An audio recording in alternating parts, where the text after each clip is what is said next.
আজকে আমরা একটু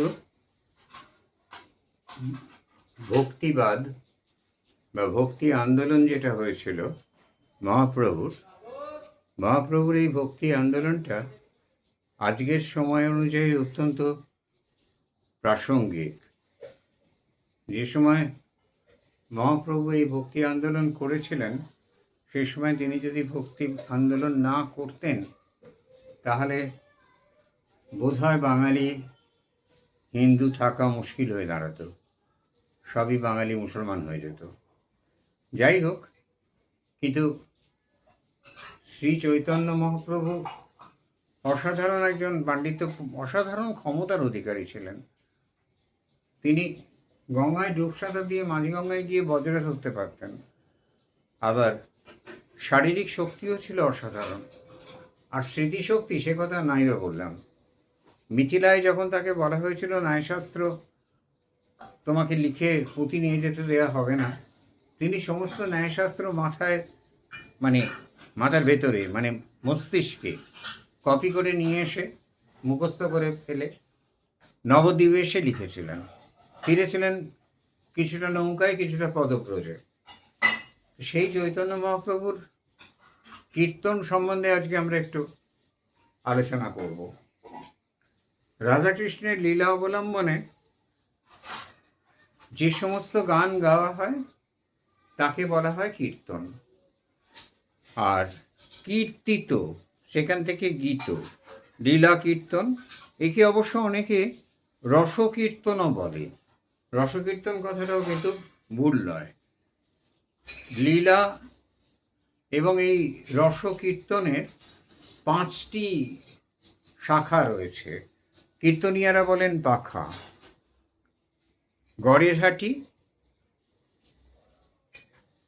মনোহরশাহী, রানীহাটি, মন্দারিনী ও ঝাড়খণ্ডী। আমাদের ছোটবেলায় যেরকম কলকাতার কিছু অংশে, কিছু অঞ্চলে মুসলমান বা অবাঙালি বাইজিরা বাস করতেন, সঙ্গীত যাদের উপজীবিকা ছিল, সেরকম আমরা প্রচুর না, কিছু কীর্তন গায়িকাকেও দেখেছি।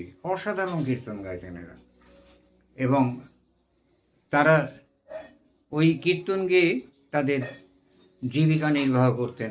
সমাজ খুব ভালো চোখে দেখতো না, কিন্তু না দেখলে কি হবে, শিল্পীর কোনো জাত নেই। তারা অসাধারণ শিল্প আমাদের দিয়ে গেছেন। কিছু কিছু রেকর্ড এখনো পাওয়া যায়। গড়েরহাটি ও রানীহাটি এই দুই ঘরানাকে কেউ কেউ গড়েরহাটি বা রেনিটি বলেও অনেকে প্রচার করেন। কীর্তনকে একসময় বাংলার ক্লাসিক্যাল মিউজিক বলা হতো, এখনও বলা যেতেই পারে। যা অপরিবর্তনীয় তাই ক্লাসিক্যাল, তাই ধ্রুবক। কীর্তনকে লোকসঙ্গীত কেন বলা হয় আমি জানি না। যা হোক, এই দুটো ঘরানায় উদাত্ত ও প্রচণ্ড উদাত্ত গান এবং গাম্ভীর্যপূর্ণ। 5টি স্থানের নাম অনুসারে 5টি সম্প্রদায়ের সৃষ্টি হয়েছে, এবং এরাই কীর্তন প্রচার করত। কীর্তনটা পুরুষ অনুক্রমে শিক্ষার ব্যাপার ছিল। গায়কের প্রভেদ ছিল বটে, তবে সুরটা প্রায় একই সকলে। যেরকম রামপ্রসাদ অসাধারণ, ওইরকম সুরকার পৃথিবীতে আর জন্মাবে না, যিনি একটি মাত্র সুর তৈরি করেছিলেন, এবং সেই সুরে এতগুলো গান করে গেছেন। পরপর 7টা শুনলেও কখনো মনে হয় না যে আমি ক্লান্তি বোধ করছি, আমার ভালো লাগছে না। সেই তাল, রস, সুর এগুলো সব একই পর্যায়ের। কীর্তনের তাল মোটামুটি ছোট 10 প্যারি, বড় 10 প্যারি, এরকম নানা রকমের হয়। এখনও আমরা 2 শ্রেণীর গায়ক দেখতে পাই।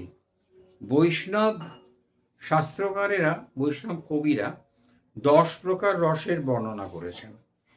আমাদের কাব্যকলায় 9টি রস, অ্যাকচুয়ালি 8টি রস। ভারতের কাব্যকলায় 8টি রস, বিষ্ণু ধর্মোত্তরে 8টি রস, ভোজের শাস্ত্রেও 8টি রস। পরবর্তীকালে শান্ত রসটা প্রবেশ করে, এটা সংযোজন। এই যে রস কীর্তনে সংযোজিত হয়েছে, শৃঙ্গার, হাস্য, করুণ, রৌদ্র, বীর, ভয়ানক, বীভৎস, অদ্ভুত শান্ত বাৎসল্য। এই বাৎসল্যটা আমাদের কাব্যের নবরসের মধ্যে নেই, বা চিত্রকলা নবরসের মধ্যে কিন্তু নেই বললেও কিন্তু বাৎসল্য আছে। এটাকে আচার্য নন্দলালের সেই গরু গোমাতা, সেখানে যে বাছুরের যে অসাধারণ ছবিটি, সেইখানে এটাকে বাৎসল্য বলে দেখানো হয়েছে। স্বামী প্রজ্ঞানানন্দের যে বই সংকলিত করেছেন সেখানেও বাৎসল্য বলেই আছে, যদিও এটাকে সেখানেও করুণ রস বলে আছে। তা করুণ, বাৎসল্যের মধ্যে করুণ ব্যাপারটা থাকবেই। করুণ আর বাৎসল্য মিশে যাওয়া জিনিস, কিন্তু আলাদা নয়, একেবারে সম্পূর্ণ আলাদা নয়। যাই হোক, আচ্ছা, গোস্বামীরা শৃঙ্গার রসকে প্রাধান্য দিয়েছেন। আমাদের যে মূল বিষ্ণু ধর্মোত্তর, সেখানে বা বাৎসায়নও কিন্তু বলেছেন উনি সংকলন করেছেন। এই যে সেই বাৎসায়নের রস, আদি রস বলা হয়েছে শৃঙ্গারকে। শৃঙ্গার হচ্ছে আদি রস। চতুষ্ষষ্ঠী রস বলা এর অন্তর্গত। এই চতুষ্ষষ্ঠী রস ভরতের চতুষ্ষষ্ঠী শিল্পকলা, অর্থাৎ 64টি শিল্পকলা। শৃঙ্গার রসকে আবার দুভাগে ভাগ করা হয়েছে। সহজ কথায় বিরহ, বৈষ্ণব কবিদের কথায় বিপ্রলম্ভ, আর সহজ কথায় মিলন, বৈষ্ণব কবিদের কথায় হলো সম্ভোগ। বিপ্রলম্ভ আবার 4 প্রকার: পূর্বরাগ, মান, প্রেম, বৈচিত্র্য এবং প্রবাস। সম্ভোগও আবার 4 প্রকার: সংক্ষিপ্ত, সংকীর্ণ, সম্পন্ন, সমৃদ্ধিমান।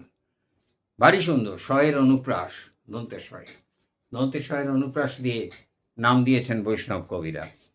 তো এই কীর্তনগুলো কিন্তু আগেকার দিনে আলাদা আলাদা করে এই ভাগ অনুযায়ী শোনা যেত এই কীর্তনগুলো।